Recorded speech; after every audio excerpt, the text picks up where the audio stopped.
Alors, pourquoi la plupart des contenus sur la productivité, en fait, vous rendent moins productif? Je vais me mouiller un petit peu parce que je fais aussi des contenus sur la productivité et on va essayer de voir ça le plus honnêtement possible. Et je vais vous expliquer en fait pourquoi aujourd'hui je trouve que tous les conseils qu'on entend sur la productivité sont euh, un peu bullshit et que quelque part le modèle est cassé. Qu'est-ce que ça vous coûte vraiment en fait? Et comment mettre en place un vrai système de productivité qui est durable et comment vraiment changer ça. C'est ce qu'on va voir dans cet épisode. Ça peut être un épisode qui va être un peu critique, mais l'idée, c'est vraiment de vous faire prendre du recul par rapport à ce que vous consommez sur la productivité. Allez, c'est parti. Bienvenue dans OBT. Ici, avec Pascal, on prend la productivité à contre-courant. Pas de leçon de morale. On discute, on partage nos méthodes, nos galères aussi, et surtout, on dézingue la culpabilité que vous balancent tous les gourous du « fais plus, dors moins ». Le but, que vous passiez un bon moment et que vous ayez envie de passer à l'action, tranquillement, à votre rythme. C'est super bien présenté, Kev. Ce que je vous propose, c'est qu'on attaque tout de suite. Salut, c'est Pascal Dumont, on se retrouve pour un nouvel épisode de OBT. Et d'ailleurs, juste avant de commencer cet épisode, si vous pouviez cliquer sur le bouton abonner, ça nous ferait extrêmement plaisir. Ça permet à l'algorithme de voir que le podcast est plaisant et du coup, il monte dans les classements et on est de plus en plus à ce moment-là présenté aux autres auditeurs. Et ça, c'est vraiment cool parce que c'est ce qui nous motive également à continuer. Alors, comme je vous l'ai dit, on va parler aujourd'hui de quelque chose qui est paradoxal, mais c'est que la plupart des contenus sur la productivité, vous rendent moins productif. Parce qu'en fait, il y a quelque chose dans l'industrie de la productivité qu'on vous dira jamais publiquement. C'est pas parce que les gens qui y travaillent sont malhonnêtes, attention, je suis pas du tout là-dedans. Je connais plein de personnes, pas mal de personnes en tout cas, qui sont spécialistes dans la productivité, qui sont très forts. Il n'y a aucun doute là-dessus. C'est pas des arnaqueurs, c'est pas des. Mais c'est simplement qu'il y en a très peu qui font de la nuance sur le fait de parler de productivité. Pas parce que les méthodes qu'ils enseignent sont fausses, évidemment, mais parce que leur modèle économique repose précisément sur le fait que vous deviez revenir. Et du coup, vous allez chercher encore et que vous allez essayer autre chose. Ok ? Et d'ailleurs, c'est ce que j'essaye de ne surtout pas faire sur OBT, c'est-à-dire que je vous donne moi plusieurs pistes sur la façon d'utiliser certains outils, mais en fait, c'est pas l'empilement des outils qui fait que vous allez devenir plus productif. Et en fait, une industrie quelque part dont le produit fonctionnerait vraiment durablement, profondément, se retrouverait quelque part sans client au bout de 6 mois, puisque tout le monde deviendrait productif, etc.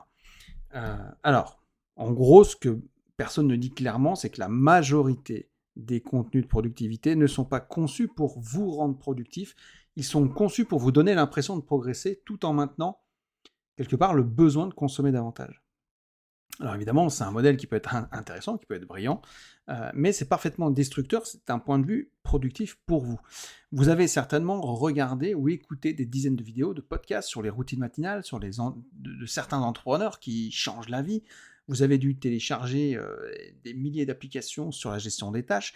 Vous avez lu des articles sur le time blocking, sur la méthode GTD, les objectifs SMART, la règle des 2 minutes, etc. Et en fait, vous êtes toujours là, aujourd'hui, à procrastiner sur la même tâche que la semaine dernière, etc., etc. C'est pas forcément de votre faute. C'est simplement le modèle qui est peut-être cassé. Qu'est-ce que j'entends par là ? Qu'est-ce que ça veut dire que le modèle est cassé ? Ça veut dire que l'économie de l'attention, aujourd'hui, est contre l'économie des résultats. En fait, comprendre pourquoi les contenus sur la productivité échouent, il faut d'abord comprendre dans quel système ils s'inscrivent. Et c'est pour ça, à la base, que nous, avec Kevin, on a créé OBT. C'est parce qu'on voulait démystifier ça. C'est-à-dire que oui, le Pomodoro, c'est hyper efficace dans un certain contexte, en fonction de ce que vous voulez faire. Oui, se lever à 5h du matin, ça peut être hyper intéressant. Mais ça dépend si vous êtes célibataire, si vous avez des enfants, si vous êtes marié, etc., etc., etc. Donc, si vous voulez, cette économie de l'attention qui régit en fait sur YouTube, sur Insta, sur LinkedIn, enfin bref, sur l'ensemble des réseaux, sur les podcasts, les newsletters, etc., c'est fondé sur un principe qui est simple, c'est capter et retenir l'attention le plus longtemps possible. Et pas de produire des transformations durables. Le but, c'est de capter l'attention. Et l'attention, d'un point de vue neurologique, est captée par la nouveauté, par la promesse, par la stimulation, pas par l'effort, ni par la répétition, ni par la profondeur. Et du coup, qu'est-ce qu'on a comme résultat? On a des créateurs de contenu sur la productivité, même s'ils sont hyper sincères, il n'y a pas de problème, hein, les mieux intentionnés, etc., ils sont structurellement poussés à produire des contenus qui vont déclencher une sensation de progrès plutôt que de progrès réel. Donc ça va être des trucs consommables en 3 minutes, des frameworks mémorisables, une infographie, des hacks qui promettent des résultats, etc. Sans coût, évidemment. Et ces contenus, ils activent le système de récompense au niveau de la dopamine. Et ils donnent cette sensation, on va dire, de légère euphorie, si on veut dire, j'ai appris quelque chose d'utile. Alors oui, vous avez appris, mais est-ce que, en fait, vous avez fait l'action de changer? C'est ça le truc. C'est qu'en fait, l'information seule ne change pas les comportements. Ce qui change les comportements, c'est la transformation du contexte dans lequel ces comportements doivent émerger. Et une vidéo, ou même un podcast, comme je fais ici, de 12 minutes sur la méthode de Pomodoro, ça ne transforme pas son contexte. Elle vous informe simplement. Et ça, c'est pas la même chose. Et c'est pour ça que c'est un paradoxe sur la surcharge des méthodes. Donc, non seulement la consommation de contenu sur la productivité ne produit pas de résultats, mais au-delà d'un certain seuil, elle produit même des effets négatifs. Et c'est ce qu'on pourrait appeler la paralysie méthodologique. En fait, vous avez tellement de méthodes, tellement d'outils, tellement de frameworks et de systèmes en tête que vous ne savez plus lequel appliquer. Et du coup, vous allez en appliquer aucun. Pourquoi ? Parce qu'en fait, vous avez chacun votre propre contexte. Et c'est pour ça qu'aussi on a créé OBT, c'est pour ça qu'on a créé le système timer, c'est pour vraiment que ça s'habitue à votre réalité de vie. Et pas de prendre des méthodes pour prendre des méthodes. Ça, c'est hyper important. Oui, il y a des outils, oui, il y a des bases à respecter, on est d'accord. Ces bases-là, on essaie de les mettre, et après, vous les respectez, entre guillemets, en fonction de ce qui se passe chez vous. C'est ça qu'on a essayé de faire avec OBT, avec le système timer. Je vous explique un petit peu le contexte de ça. Voilà. C'est pas, en fait, vous n'êtes pas bloqué parce que vous manquez d'informations sur la productivité. Moi, quand je parle du Pomodoro, comme je parle du time blocking, de l'arrêt des 2 minutes, des priorités, etc., c'est pas un truc révolutionnaire, j'ai rien inventé. Par contre, si je vous accompagne, je vous apprends à vous comment utiliser pour vous le Pomodoro, par exemple. Comment pour vous il peut être utilisable. Et à quel moment il faut l'utiliser. Pareil pour le time blocking, etc., etc. C'est ça le truc. Donc vous manquez pas d'informations. Vous êtes bloqué parce que vous avez trop d'informations et vous ne savez pas comment les utiliser. Et les mauvaises questions, il y en a plein qui se les posent, c'est comment mieux organiser son temps. En fait, la vraie question, c'est plutôt dans quel état biologique est le cerveau qui doit appliquer cette organisation. Quelle est la nature de la résistance qui m'empêche d'agir, indépendamment de l'organisation. Et ça, c'est quelque chose qui vous coûte au niveau énergie. Il y a un coût cognitif qui est invisible. Parce que chaque décision que vous allez prendre, elle va amener de la fatigue, de la surcharge mentale, un stress chronique, etc. Et ça peut être embêtant. Parce que, en fait, elle aurait quelque part pu être pris dans de meilleures conditions. Et après, vous allez dire, oh, mais moi, on m'a dit de faire ça. Puis on m'a dit de faire ça. Ouais, ok. Le contexte. Dans quel contexte vous faites telle ou telle action pour vous organiser, pour gérer votre temps, etc., etc. C'est ça qui est important. Et en fait, derrière, ça va faire des micro-dégradations qui vont être invisibles jusqu'au moment où, évidemment, elles se produisent. Et là, vous allez réaliser qu'en fait, vous allez dire, j'ai travaillé sur des trucs, mais ça ne me correspond pas du tout, du coup, j'abandonne. Donc, ça va être des projets qui ne vont pas être lancés. Et c'est dommage, parce que combien de projets n'ont pas été lancés parce que le temps et l'énergie n'étaient pas là? Combien de décisions importantes ont été différées parce que le cerveau n'avait plus les ressources pour les affronter? Et combien d'idées, potentiellement transformatrices évidemment, ont été noyées dans le bruit d'un agenda complètement surchargé? Et en fait, ces absences, on ne peut pas les mesurer, elles ne génèrent pas d'alerte, elles n'apparaissent quelque part dans aucun tableau, dashboard, de reporting, etc. Vous voyez? Et ensuite, il y a un coût biologique qui est accumulé par rapport à ça. Parce que le corps, il le paye, silencieusement. Ce fameux surmenage, etc. Donc, il y a des documents là-dessus, il y a sur les conséquences biologiques, notamment tout ce qui touche au cortisol, à la perturbation des cycles circadiens, la dégradation de la qualité du sommeil, etc. etc. Alors évidemment, ça ne va pas se ressentir forcément dans une journée, mais ça peut s'accumuler des mois, parfois des années. Et ça se dégrade progressivement. Et ça, c'est dommage. Donc en gros, pour moi, si vous devez vraiment vous former sur la productivité, il faut un vrai système qui soit durable. Et il y a une réflexion philosophique derrière, c'est remettre l'ordre dans l'ordre. Il y a un philosophe stoïcien qui s'appelle Épictète. Ce n'est pas ce qui arrive qui trouble les hommes, mais les opinions sur ce qui arrive. Et si on l'applique à la productivité, ça donne quoi ? Ça donne ce ne sont pas les méthodes qui font défaut, c'est la compréhension de ce qui doit précéder les méthodes. Et c'est vrai que les stoïciens, ils distinguent ce qui dépend de nous, nos jugements, nos intentions, nos réponses, et de ce qui n'en dépendent pas. Et un vrai système de productivité commence par cette même distinction. Séparer ce qui relève de l'organisation, et donc qui peut être méthodisé, entre guillemets, je ne sais pas si ça se dit, et de ce qui relève de l'état interne, et donc qui doit être travaillé en amont. C'est-à-dire que mettre une méthode sur un état interne qui est complètement dysfonctionnel, c'est exactement ce que le modèle dominant fait aujourd'hui. C'est appliquer de l'ordre sur un chaos, en fait, en espérant que l'ordre tiendra. Alors il pourra le tenir au début, mais pas durablement. Et un vrai système, ça commence par l'intérieur. Et c'est ça qui va porter la méthode. Et nous, le système timer, on l'a construit de cette façon-là. C'est pour ça qu'on traque le temps au début. C'est pour ça qu'on identifie ce qui se passe. On identifie comment vous gérez votre relation au temps. On traque comment vous utilisez votre temps. On essaie de comprendre ce qui se passe en vous. Et ensuite, on va utiliser tous les outils qu'on a et on va voir lequel vous correspond le mieux. Et laquelle utilisation aussi vous correspond le mieux. Et donc on touche le cerveau en première couche. Parce qu'un cerveau qui va résister à l'action ne sera jamais organisé efficacement, quel que soit le système qu'on lui impose. La procrastination, l'évitement, la surcomplexification, tout ça, ces comportements, et en fait, ce ne sont pas des problèmes d'organisation, ce sont juste des symptômes d'un état interne qui n'est pas traité. Et donc commencer par le cerveau, c'est s'occuper quelque part de la racine avant de traiter les symptômes. Ensuite, il y a le corps. Parce qu'un cerveau qui est bien optimisé, évidemment, dans un corps qui ne tient pas, c'est galère. Ok ? C'est basique, c'est élémentaire. Et donc la qualité du sommeil, par exemple, détermine aussi la capacité de consolidation mémorielle. Plus on dort, mieux on mémorise. C'est hyper important, je ne vais pas débattre là-dessus et lancer ça, mais c'est hyper important. On a preuve aujourd'hui scientifique que ça fonctionne comme ça. Donc en fait, si vous voulez,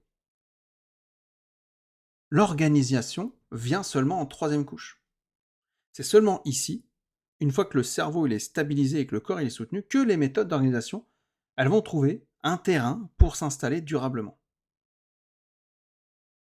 Et les outils, du coup, à ce moment-là, vont fonctionner. Le time blocking, le Pomodoro, etc. Si vous avez l'énergie pour respecter ça. Et c'est pour ça que la planification hebdomadaire, elle fonctionne quand vous avez la clarté mentale pour prioriser. La gestion des priorités, elle fonctionne quand vous n'êtes pas en mode survie permanent. Donc, ces méthodes, elles ne sont pas défaillantes en elles-mêmes. Elles sont défaillantes parce qu'on les applique sur des couches inférieures, qui sont non préparées. Vous savez, j'étais entraîneur de tennis, et la première chose que les gens regardent quand un joueur joue, c'est « Ah, il a des beaux gestes ». Mais en fait, avoir des beaux gestes, ça ne sert strictement à rien. C'est la troisième couche, en fait, le beau geste. Parce qu'avant, il faut travailler l'œil. Ce qui travaille l'œil va nous permettre d'amener les jambes au bon endroit, de bien se placer. Et seulement après vient le beau geste. Parce que si vous avez des beaux gestes, mais que vous êtes mal placé, ou que votre œil y réagit en retard, etc., vous allez beau avoir tous les beaux gestes du monde, vous n'arriverez jamais à frapper votre balle de tennis correctement. Et bien là, c'est pareil. Donc dans le tennis, on dit souvent c'est œil, jambe, bras. On travaille d'abord sur l'œil, puis sur les jambes, puis ensuite sur le bras. Donc sur la technique. Et bien là, c'est exactement la même chose. Première couche, on fait le cerveau. Deuxième couche, on est sur le corps. Troisième couche, on est sur l'organisation. Et la quatrième couche, c'est l'automatisation. C'est là où ça va devenir une routine. C'est là où ça ne va pas être une contrainte. Parce que si l'automatisation, vous la mettez en premier, ça va être la misère, parce que la routine, vous n'allez pas pouvoir l'accepter. Donc, franchement, ne jamais optimiser ce qu'on n'a pas encore validé. Et ça, en productivité, on l'oublie systématiquement. Alors, comment on peut changer ça? Parce que c'est ça qui nous intéresse. Déjà, arrêtez de consommer pour commencer à installer. La première chose à faire, c'est vraiment la plus contre-intuitive peut-être, dans ce monde un peu saturé de contenu, c'est de cesser d'ajouter de l'information et de commencer par installer ce que vous savez déjà. Vous n'avez probablement pas besoin d'une nouvelle méthode, et d'ailleurs, jusqu'à maintenant, je ne vous ai pas appris de méthode de dingue, de nouvelles méthodes dans OBT. Vous avez besoin d'appliquer ce que vous connaissez. Donc, avant de consommer un nouveau contenu sur la productivité, demandez-vous si vous avez déjà pleinement appliqué le dernier que vous avez consommé. Si la réponse est non, fermez l'onglet. Mais réfléchissez. Est-ce que je l'ai appliqué dans les bonnes conditions, dans le bon contexte? Et c'est pour ça que je vous dis aussi, deuxième chose à faire, diagnostiquer avant de prescrire.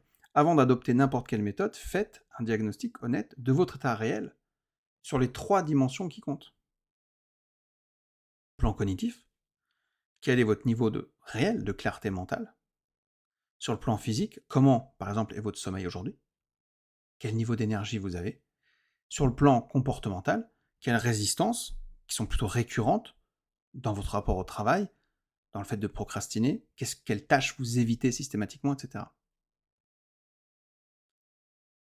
Et donc, ce diagnostic, c'est pas une introspection de dev perso, c'est un bilan de départ, en fait, sans lequel toute méthode sera appliquée à l'aveugle.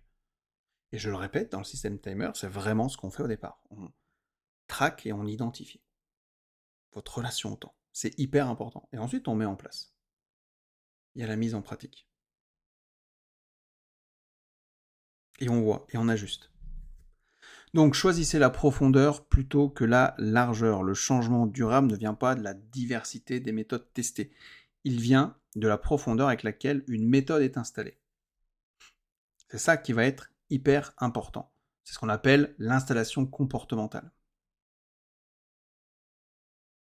Et donc, on nous dit, ça c'est Philippa Lally qui nous le dit, il faut en moyenne 66 jours, avec une variance importante, on va dire, selon la complexité du comportement, mais pour que ça devienne une routine. Pour que ce qu'on met en place, ça devienne une routine. En général, 3 semaines, ça ne suffit pas. Mais déjà, au bout de 30 jours, on peut avoir un premier aperçu. Et 30 jours après, on n'est pas loin des 66 jours, et on voit justement comment ça marche. Et on comprend notre biologie par rapport à ça. Donc, je vais finir l'épisode là-dessus. L'industrie de la productivité, elle vous a vendu une promesse, applique cette méthode, en gros, et tu seras plus efficace. Alors, elle n'a pas menti sur la méthode, c'est vrai, sauf qu'elle a omis de parler de ce qui doit précéder la méthode. Mais forcément, ça fait moins rêver, ça fait moins sexy. Mais dites-vous bien qu'un cerveau non préparé, un corps qui n'est pas soutenu, une résistance qui est non traitée, ces éléments ne sont pas des détails anodins du problème de productivité. Ils sont le cœur du problème. Et c'est pour ça qu'aujourd'hui, je ne connais pas beaucoup de formations. Je ne peux pas en citer parce que j'en connais pas, je connais la mienne en tout cas. D'accompagnement, formation, accompagnement, peu importe. Et là, on est en train de développer quelque chose qui peut être hyper intéressant pour gamifier un peu le truc et vous rendre compte de ce qui se passe. Mais je ne connais pas beaucoup de formations ou d'accompagnement où justement on parle de ça. Et qu'on met les méthodes à la fin, en dernière couche. Parce qu'il faut se connaître, il faut connaître sa relation au temps. Il faut savoir quand on a de l'énergie. Il faut savoir comment ça se passe quand on a des enfants, quand on n'a pas des enfants. Est-ce qu'il faut aller les emmener aux activités, les chercher à l'école, etc., etc. Eh bien, tout ça, toute notre énergie, elle est régie autour de ça. Des fois, quand on a des enfants en bas âge, on va mal dormir la nuit. Il faut se lever, etc. Et donc, on a beau avoir toutes les méthodes possibles, à un moment donné, ça dépend du contexte. Donc la vraie productivité, c'est pas une question de méthode, c'est pas une question d'ordre, c'est tout simplement une question de contexte. C'est la biologie. Et une fois qu'on accepte tout ça, tout change. Alors pas en 3 semaines évidemment, mais ça va changer durablement, c'est ça qui est important. Voilà ce que j'ai à vous dire. J'espère que cet épisode vous a plu. Rappelez-vous, j'ai assez parlé du système timer, je vais pas en refaire une couche ici. Je vous souhaite une très belle journée, une très belle soirée, peu importe quand vous écoutez cet épisode, et je vous dis à très bientôt. Ciao.